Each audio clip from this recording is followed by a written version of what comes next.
Hello guys, collective reading tayo ngayon. Tingnan natin kung kaninong energy masasagap natin ngayon. Start na tayo.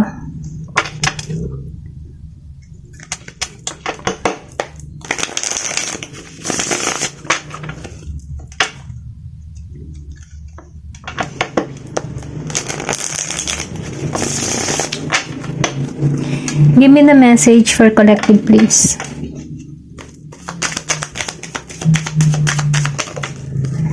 Okay, meron ka dito Ace of Sword. Then, meron dito Ten of Sword. And Four of Cups. Napipil ko dito, no, nagkakaroon ka na ng clarity or sabihin natin na nagkakaliwanagan ka na. Kumbaga naliliwanagan ka na, okay?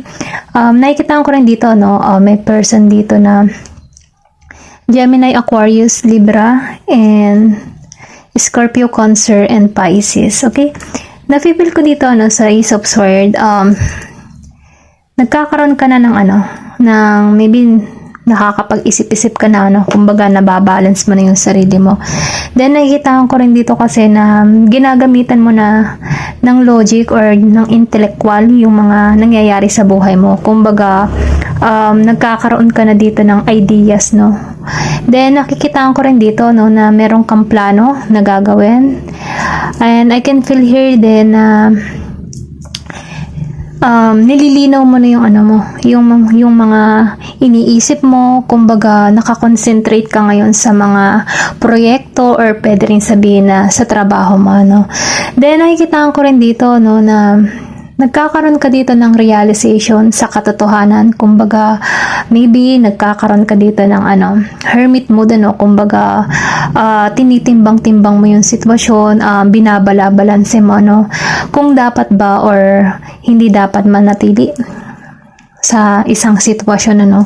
Ito lang yung nakikita ko. Then nakikita ko rin dito na nakafocus ka or pwede rin sabihin na tinutulak ka dito para mag-focus ka sa mga kapaki-pakinabang na gawain.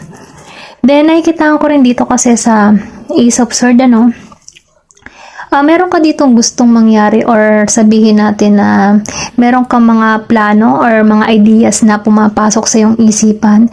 Then nafe-feel ko din dito na meron kang gustong gawin or meron kang nilalarawan na mangyari sa iyong buhay. Then sinabayan dito, no, sa Ten of Sword, nakikita ko rin kasi dito na meron kang experience na hindi maganda na nagpapabigat ng kalooban. Kumbaga tinatanggalan mo na to, no. Kumbaga nakikita mo muli yung sarili mo. Then nakikita ko rin kasi dito, no, na may experience ka na niloko, sinaktan. Then na-feel ko din dito na may pagkabigo, no. Kumbaga nabigo ka sa isang sitwasyon, sa isang relasyon, or maging sa isang karanasan or mga pagsubok sa buhay. Yun lang yung na-feel ko dito, merong kabiguan. Then nakikita ko rin dito, no, na kahit merong mga pangyayari or sabihin natin na disappoint ka sa isang tao or sa isang sitwasyon, or relasyon, nakikita ko rin dito na nagkakaroon ka dito ng clarity para sa iyong sarili. Kumbaga, natatanggap mo na yung katotohanan na nangyayari sa iyo, okay? Kumbaga, step by step na naaalisan mo na to. Kumbaga, kahit ikaw man ay nasaktan, nagkakaroon ka dito ng pangunawa. Then sinabayan dito, no, ng Four of Cups. Nakikita ko rin dito, no, meron dito may nagsisisi, maybe nagsisisi ka sa panahon na ibinigay or nilaan mo sa tao na ito. Then nakikita ko rin kasi dito na yung iba, no, hindi halos lahat, meron ditong opportunity. Kumbaga, meron ka ding napalampas na oportunidad, sabihin natin sa trabaho or pwede rin sabihin na sa isang sitwasyon na hindi mo napagtuunan ng pansin.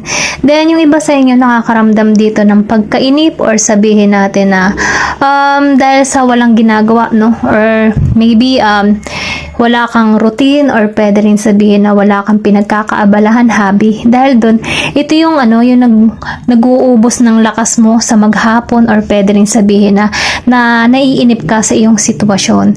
Then, nakikita ko rin dito, yung iba, hindi halos lahat, nakapokus sa mga negatibo or sabihin natin sa mga masasakit na pangyayari na kanyang naranasan.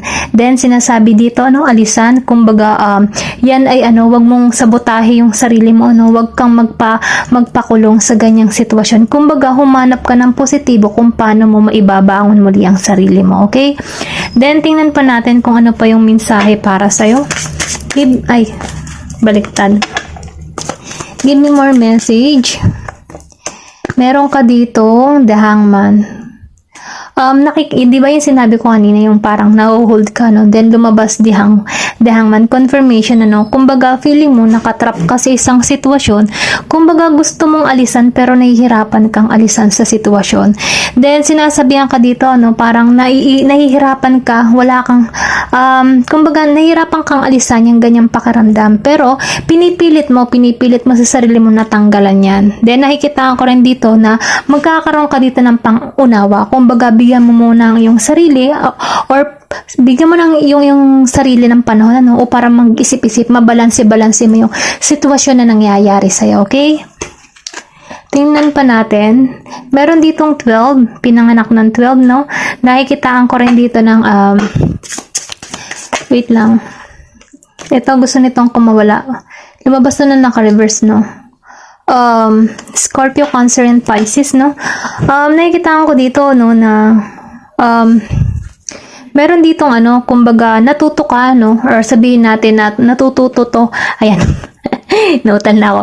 Natututo ka sa mga experience na nararanasan mo, or pwede rin sabihin na itong mga experience na nararanasan mo, ito yung magiging aral para sa'yo, kung paano ka lalago bilang ikaw, okay? Kumbaga, nakikita ko rin dito kasi na ikaw ay nagsusumikap kang makaraos sa pang-araw-araw, or pwede rin sabihin na inaalisan mo ito, sinisikap mong alisan itong mga pagsubok na nararanasan mo, okay? Then nakikita ko rin kasi dito na may paglago na parating sa'yo. Kumbaga, umasa ka't maniwala, na kailangan mo lang dito ng tamang, sabihin natin na tamang pag-aaral, kung paano mo mapapaunlad muli yung sarili mo, okay?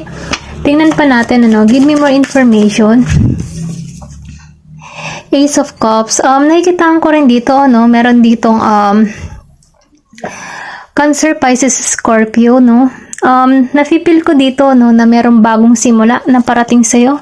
Kumbaga, itong mga nangyari sa pagsubok lamang, Then, nakikita ko rin dito, after mong maalisan tong mga pangyayari na ito, meron ditong bagong pag-ibig, bagong simula, bagong relasyon, at bagong kasiyahan, kagalakan na naghihintay sa'yo. Kumbaga, may nakikita ko rin dito, na meron ditong magbubuntis, ingat-ingat na lang kung ayaw nyo pa, Pero ito lang yung nakikita ko dito. Merong kagalakan, kasiyahan, at bagong romansa na parating sa'yo, okay?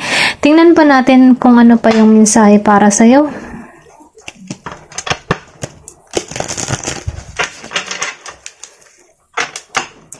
Give me the message. Yan. Meron ditong past life, relationship. Then, lumabas si release your ex. Then, chemistry, Sinasabi dito, na meron ditong past life connection, or sabihin natin na may makikilala kang bago na mafe-feel mo na parang kilala mo na to or matagal mo nang kilala. Yung ganun bang pakaramdam?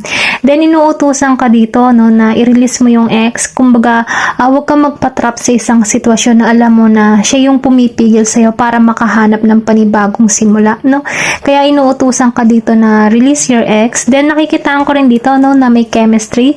Yung new beginning, itong Ace of Cups, nakikitaan ko dito na mayroong bagong simula na magkakasundo, may pagkakasundo, may balance, kumbaga may chemistry, kumbaga meron dito magnetic attraction, or sabihin natin na attract yung person na parating sa'yo, yung bago, ito lang yung nakikita ko. Give me more information.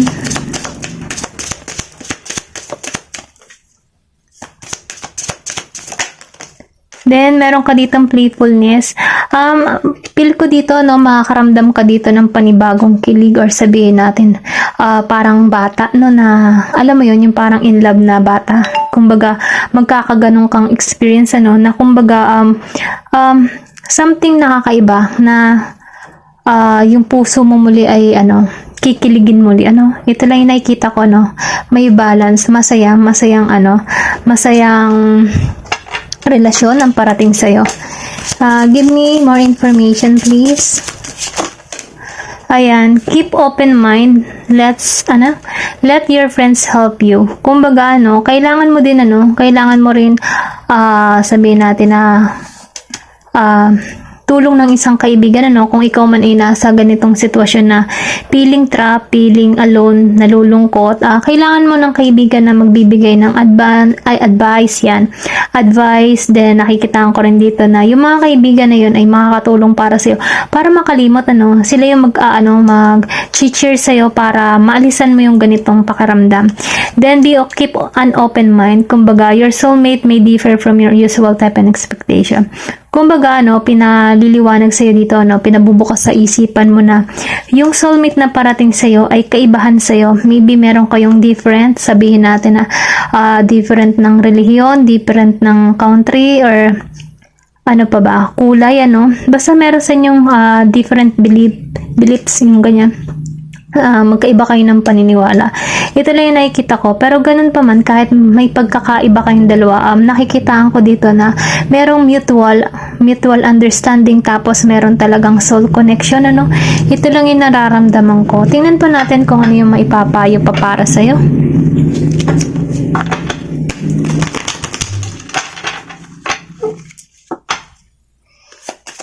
Yan, meron ka ditong Scorpio.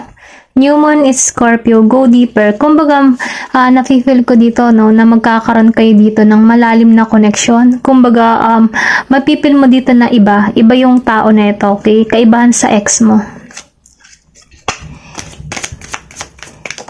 Then, meron ka dito, first quarter moon in Sagittarius. Believe in your good luck. Kumbaga, sinasabihan ka dito, maniwala ka sa yung swerte. Kasi, once na ikaw ay positibo at naniniwala ka na swerte ka, ito yung mangyayari sa'yo. Kasi, nababago mo Kumbaga, nagkakaroon ka dito ng positive energy na kung saan ay magkakaroon ng magandang resulta. Okay? Tingnan pa natin, Give me more information. Tumalsik to.